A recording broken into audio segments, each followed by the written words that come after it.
नमस्ते भाइयों, राधे राधे आप सभी को। Good evening. कल हमारी पहली क्लास लिंक की हुई थी, आज हमारी लिंक की दूसरी क्लास है। कल हम लोगों को बीच में ही स्थगित करना पड़ा था। उसका कारण ये था क्योंकि मौसम ख़राब होने की वजह से लाइट भी आ जा रही थी और दूसरा वॉल्यूम का भी इशू हो रहा था। इसीलिए 16 से 17 मिनट की क्लास थी, जो कि बहुत शॉर्ट में जितना डबिंग हो पाया था उसको अपलोड किया गया था। आइए आज की आगे क्लास कंटिन्यू करते हैं। कल हम लोगों ने लिंग को जाना था।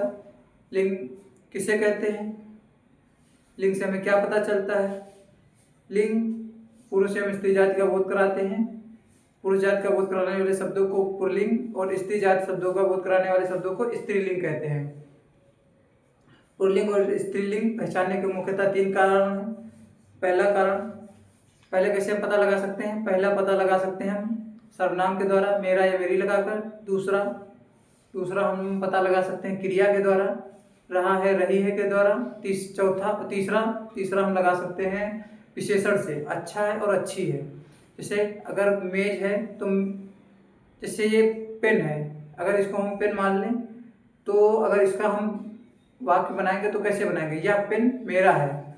मेरा है मतलब यहाँ सर्वनाम शब्द यूज हो रहा है ना, किसका है? मेरा है। मेरा लगा के क्या पता लगा रहे हैं? इसमें क्या पता चल रहा है कि यह मेरा है। मेरा किस में आता है? पुरुष जाति में आता है, पुल्लिंग शब्द कहलाएगा। आगे जानेंगे।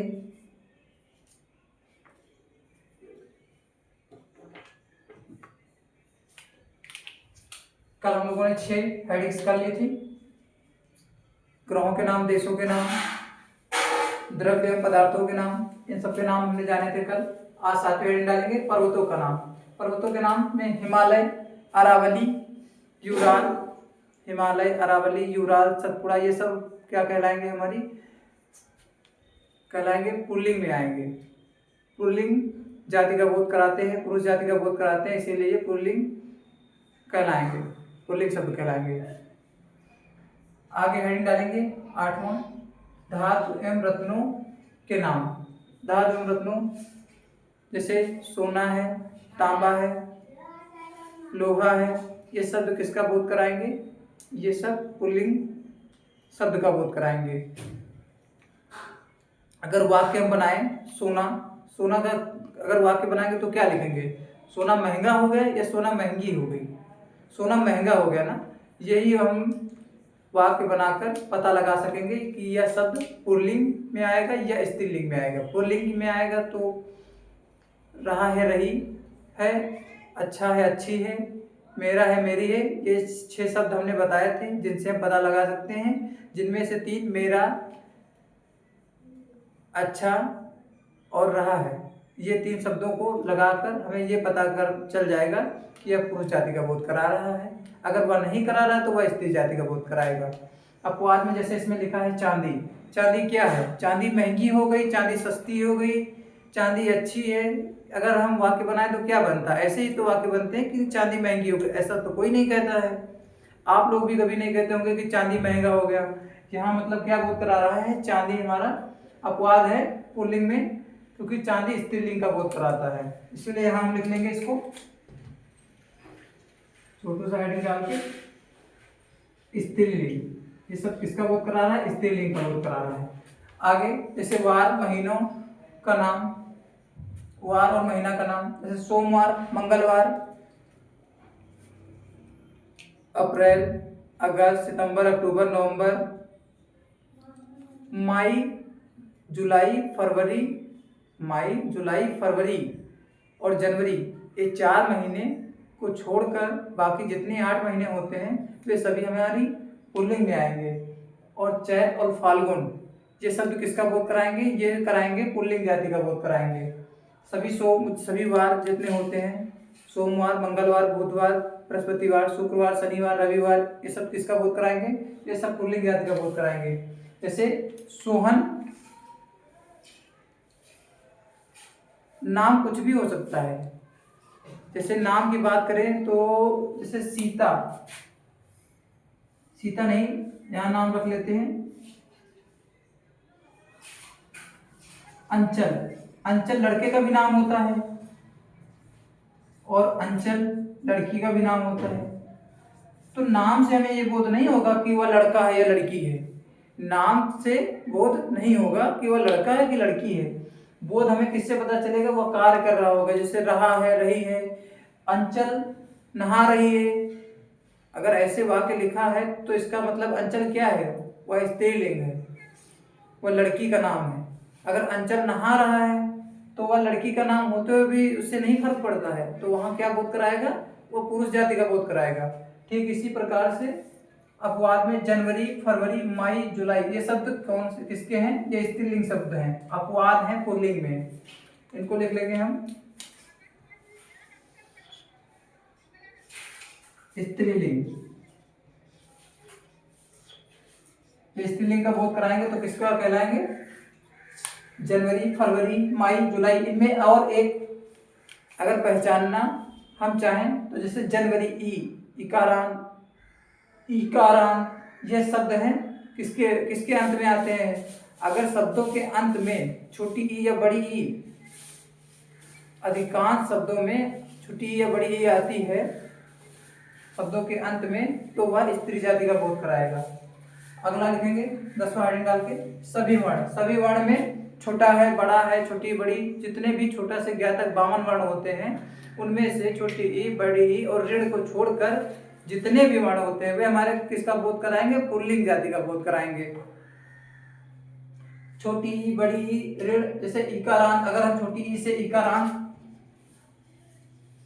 इकारांत और इकारांत, इकारांत और इकारांत, अगर इन दो का प्रोनाउंसिएशन अंत में हो रहा है शब्दों के, तो वह हमारा स्त्री जाति का बोध कराएगा। इसीलिए यहाँ देखो छोटी ई, बड़ी ई, ऋण ये शब्द किसका बोध करा रहे हैं, ये शब्द स्त्रीलिंग जाति का बोध करा रहे हैं। इसीलिए इनको क्या लिखा जाएगा, ये शब्दों को स्त्रीलिंग में रखा जाएगा। आगे लिखेंगे वृक्षों के नाम, पीपल, नीम, बरगद, शीशम ये शब्द किस में आएंगे, ये सब पुल्लिंग में आएंगे। और यहीं पर अगर हम स्त्री में लिखे, स्त्रीलिंग में लिखने बैठ जाएं तो जैसे स्त्रीलिंग में लिखेंगे हो जाएगा हमारा इमली, चंपा के बेकाइन। इन पौधों को किस में रखा जाएगा, स्त्रीलिंग में, क्योंकि ये स्त्री जाति का बोध करा रहे हैं। यहाँ हेडिंग डाल के लिख लेंगे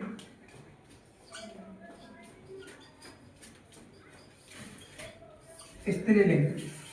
ठीक है, आइए हम आगे जानते हैं।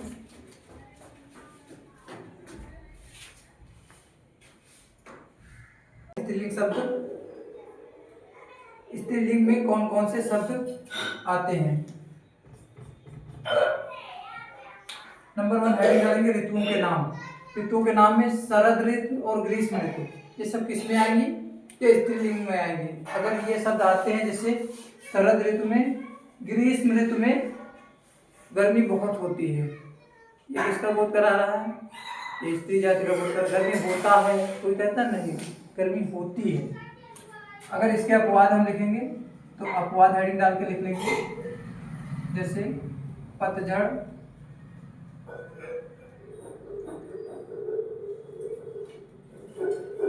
ये अपवाद है किसका, स्त्रीलिंग का।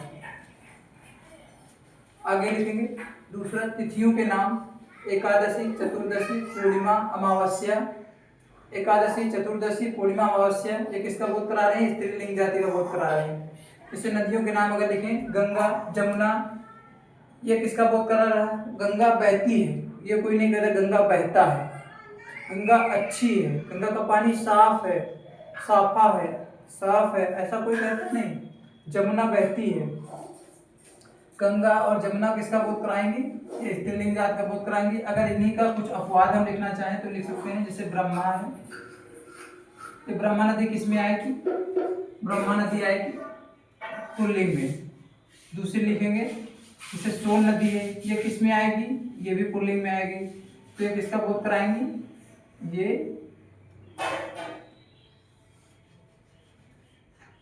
अपवाद है इसीलिए ये पुल्लिंग का बोध कराएंगे।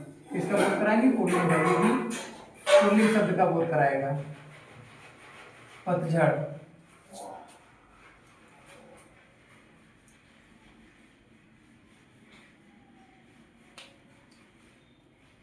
भाषा बोली के नाम और कुछ लिपियां होती हैं जैसे गुरुमुखी, देवनागरी लिपि, ये इन लिपियों को भी इसी में रखा गया है। भाषा और बोलियों के नाम स्त्रीलिंग शब्द में शब्द आता है जैसे हिंदी, अंग्रेजी, मेवाती, हड़ौती, खड़ी बोली। बाकी हमारी जितनी भाषाएं हैं, राजस्थानी, मेवाती, हड़ौती, ये शब्द किस में आएंगे? सब किस में आएंगे? सब स्त्रीलिंग शब्द कहे जाएंगे। भाषा से संबंधित जितनी भी भाषाएं बोली जाती हैं सब किसकी हैं?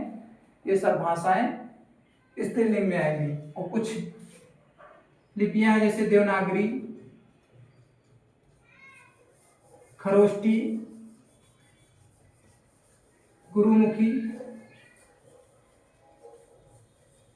देवनागरी हमारी हिंदी की लिपि है, गुरुमुखी ये हमारी पंजाबी। अब आगे लिखेंगे झीलों के नाम, डल झील, बुलर झील, बेकाल झील, चिल्का झील, ऐसे जितने झीलें होती हैं ये सब स्त्रीलिंग में आती हैं। दालों के नाम लिख लेंगे, अरहर, मूंग, मटर, मसूर, ये सब किस में आएंगे? ये सब स्त्रीलिंग में आएंगे। और उड़द मैंने किस में लिखाया था? उड़द आएगा, उड़द है। अब इसमें चना भी लिख सकते हैं, ये सब किस में आएगा? चना। ये सब दालों के नाम हैं। और उड़द आएगा पुल्लिंग, पुल्लिंग में, इसीलिए इसको पुल्लिंग में लिखेंगे। ये पुरुष जाति का बोध कराता है। मसालों के नाम इलायची है, सौंफ है, मिर्च है, हल्दी है, लौंग है, ये सब किस में आएंगे? स्त्रीलिंग शब्द में आएंगे। पुस्तकों के नाम लिखेंगे तो रामायण। अब अगर इसमें अपवाद अगर लिखना चाहें तो लिख सकते हैं जैसे जीरा है, नमक है, ये हमारे दोनों क्या हैं? ये हमारे पुल्लिंग है। किसका बोध करा रहे हैं? पुल्लिंग जाति का बोध करा रहे हैं। 8वां लिखेंगे पुस्तकों के नाम जैसे रामायण है, महाभारत है, पुराण है। राशियों के नाम लिखेंगे कुंभ, मीन। राशि एक प्रकार का खुद जो है स्त्री जाति का बोध कराता है, इसलिए इसे व्याकरण की दृष्टि से इससे संबंधित सभी 12 राशियों को किसमें रखा गया है? स्त्रीलिंग जाति में रखा गया है, क्योंकि ये स्त्री शब्द का बोध कराएंगे सभी राशियां। राशि का स्वयं का स्त्री जाति का बोध कराना, उससे संबंधित सभी राशियों के नाम जैसे कुंभ है, मीन है, तुला है, वृषभ है, सिंह है, मेष है, कर्क है, ये सब किसमें आएंगे? स्त्रीलिंग में शब्द में आएंगे। इसका स्क्रीनशॉट ले लेंगे और हम आगे लिखेंगे।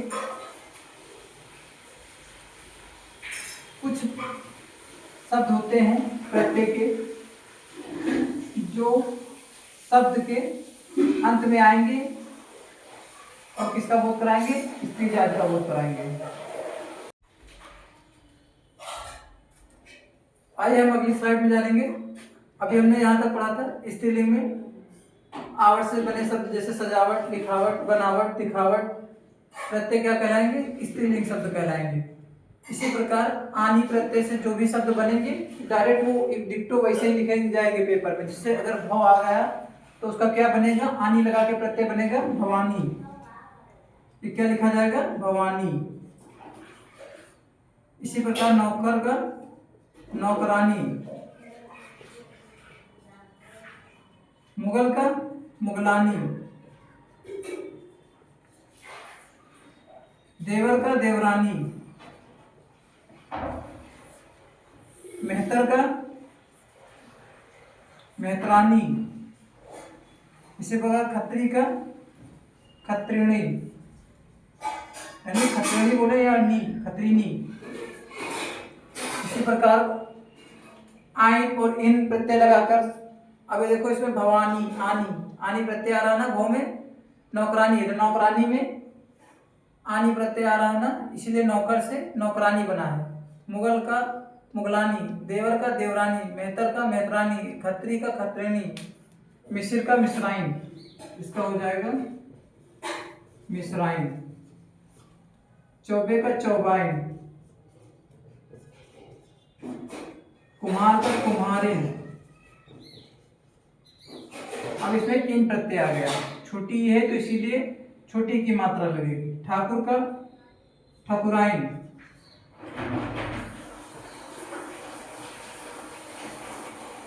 पंडित का पंडिताइन,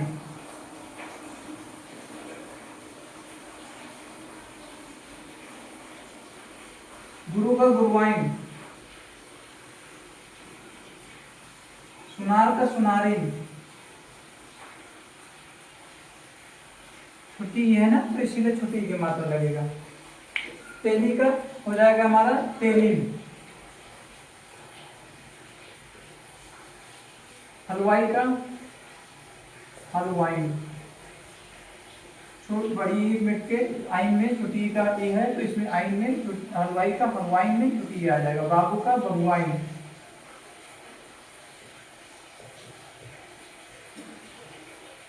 लाला का ललाइन। इसी प्रकार हमारा जोगिन का जोगाइन, नाग का नागिन हो जाएगा।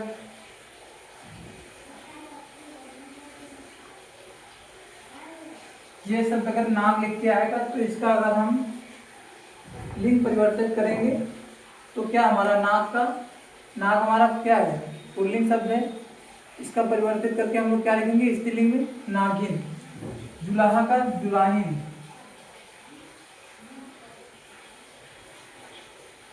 पड़ोसी का पड़ोसिन।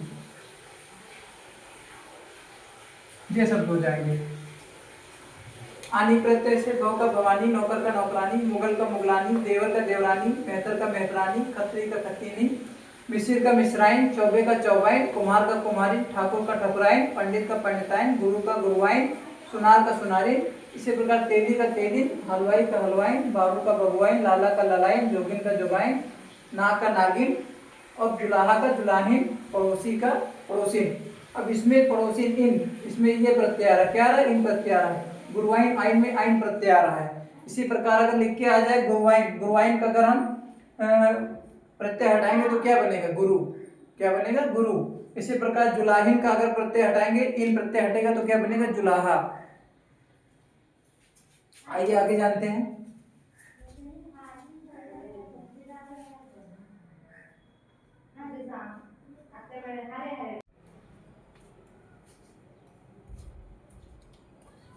आइए हम जानते हैं।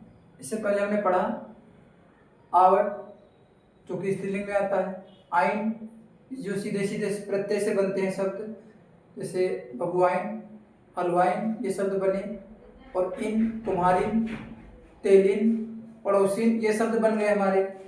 और आना का जैसे बना आना शब्द से जो शब्द बने थे, भव का भवानी, आनी शब्द से जो बना था हमारा, आनी प्रत्यय से। अब आगे पढ़ेंगे नी प्रत्यय से। जैसे स्वामी का हमारा क्या हो जाएगा, स्वामी अगर पुरुष शब्द का बोध कराता है, स्वामी का, स्वामी की पत्नी को हम क्या कहेंगे, स्वामिनी। क्या कहेंगे, स्वामिनी। नी में क्या है, नी में नी प्रत्यय है, स्वामी से बनेगा हमारा स्वामिनी। क्या बनेगा, स्वामिनी। ठीक इसी प्रकार तपस्वी से, तपस्वी की पत्नी क्या कहलाएगी, तपस्वनी। स्त्रीलिंग क्या होगा, तपस्वनी।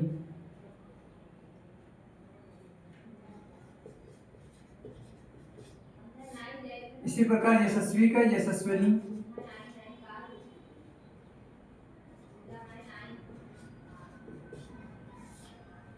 अभिमानी का अभिमानिनी।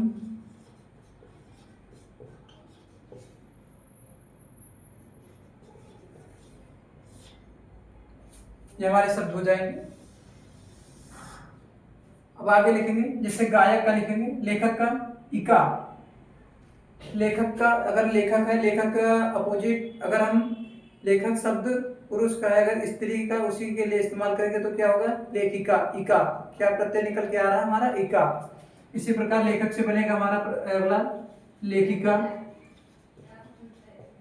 अब देखो यहाँ छोटी ई की मात्रा लगेगी क्योंकि छोटी ई का है इका, ना कि बड़ी ई का इका है। पाठक का पाठिका, नायक का नायिका, नायक की पत्नी क्या कहलाएगी, नायिका। गायक की पत्नी गायिका, संयोजक की पत्नी संयोजिका। अक्सर कर गांव में होता है, अगर कोई डॉक्टर है तो उसकी पत्नी को तो अपने आप ही यूं ही नाम मिल जाता है। डॉक्टर का डॉक्टराइन, बाबू का बबुआइन, लाला का ललाइन, ये शब्द बनते हैं। इसी प्रकार संरक्षक का संरक्षिका, संरक्षिका। पालक का पालिका, बालक का बालिका। दर्शक का दर्शिका, शिक्षक का शिक्षिका, सेवक का सेविका।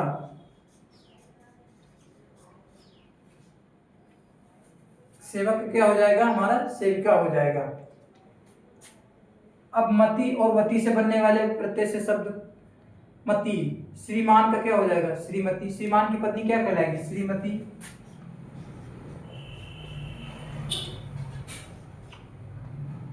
भाग्यवान का भाग्यवती,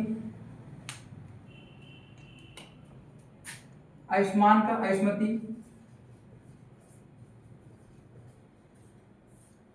बलवान का बलवती, भाग्यवान का भाग्यवती, पुत्रवान का पुत्रवती, सत्यवान का सत्यवती। सत्यवान का हमारा हो जाएगा सत्यवती। धनवान का धनवती। इसी प्रकार रूपवान का रूपवती। वती और मति से बनने वाले प्रत्यय लिखा ना हमने। मति, आयुष्मान का आयुष्मती हो जाएगा, श्रीमान का श्रीमती हो जाएगा, वती बलवान का लगवान का वती, भाग्यवान का भाग्यवती, पुत्रवान का पुत्रवती, सत्यवान का सत्यवती, धनवान का धनवती और रूपवान का रूपवती हो जाएगा। ऐसे नी प्रत्यय से बनने वाले स्वामी का स्वामिनी, तपस्वी का तपस्विनी, अभिमानी का अभिमानी और एक शब्द क्या है हमारा यशस्वी का यशस्विनी लिखेंगे। इसी प्रकार इका लगा के लेखक का लेखिका, पाठक का पाठिका, गायक का गायिका, नायक का नायिका, सेवक का सेविका, शिक्षक का शिक्षिका, बालक का बालिका, दर्शक का दर्शिका। इका शब्द आ रहा ना, इका प्रत्यय आ रहा ना शब्द में, कौन सा प्रत्यय है, दर्शक में।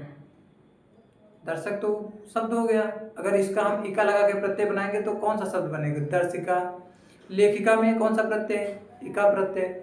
इसी प्रकार अगर भाग्यवती में प्रत्यय पूछा जाए कि भाग्यवती में कौन सा प्रत्यय लगा है, तो वती नाम का प्रत्यय लगा है।